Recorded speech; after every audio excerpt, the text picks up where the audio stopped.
Hi friends, నా పేరు తిరుపతి. మీరు చూస్తున్నది ఆర్టిఎన్ కిరాక్ బంజారా యూట్యూబ్ ఛానల్. ఫ్రెండ్స్, ఈరోజు శీతల భవానీ శీతల పండుగ బంజారా వాళ్ళు ఎలా జరుపుకుంటారు? శీతల అమ్మ లంబాడీ గిరిజన ప్రజల దేవత. పశు సంపద కోసం, పశువుల ఆరోగ్యం కోసం, తండా సౌభాగ్యం కోసం శీతల భవానీ పూజ చేయడం లంబాడీల ఆనవాయితీ. కలరా వంటి మహమ్మారులు ప్రబలకుండా కాపాడుతుందని బంజారాల నమ్మకం. లంబాడీ సంస్కృతిలో శీతల అమ్మ శీతల భవానీ పండుగ ప్రపంచం మొత్తంలో నివసిస్తున్న లంబాడీలు వారి సంస్కృతి సాంప్రదాయాలకు ప్రతీకగా నిలిచే పండుగ. ఇటువంటి పండుగ తెలుగు పండుగల్లో లేదు. ఈ పండుగ బంజారా ఔన్నత్యాన్ని చాటుతుంది. ఈ పండుగ పంట పొలాలు సాగు చేసే ప్రారంభంలో ప్రారంభమవుతుంది. దీనిని ఆషాఢ మాసంలో ఒక మంగళవారం జరుపుతారు. ఇది ప్రతి సంవత్సరం మంగళవారం నాడే జరపడం ఆనవాయితే. ఇది లంబాడీల పండుగలలో మొదటిది. ఈ పండుగలో భాగంగా తండాల సరిహద్దుల్లోని పొలిమేర, కూడలి వద్ద శీతల భవానీని ప్రతిష్ఠిస్తారు.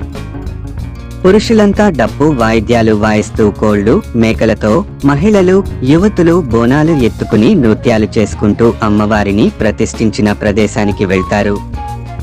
ఈ క్రమంలో అందరూ కలిసి పాటలు పాడుతారు. శీతల భవానీ దగ్గరకు వెళ్లి ప్రత్యేక పూజలు చేస్తారు. అమ్మవారికి నైవేద్యంగా గుగ్గిళ్లు, లాప్సి పాయసం సమర్పిస్తారు.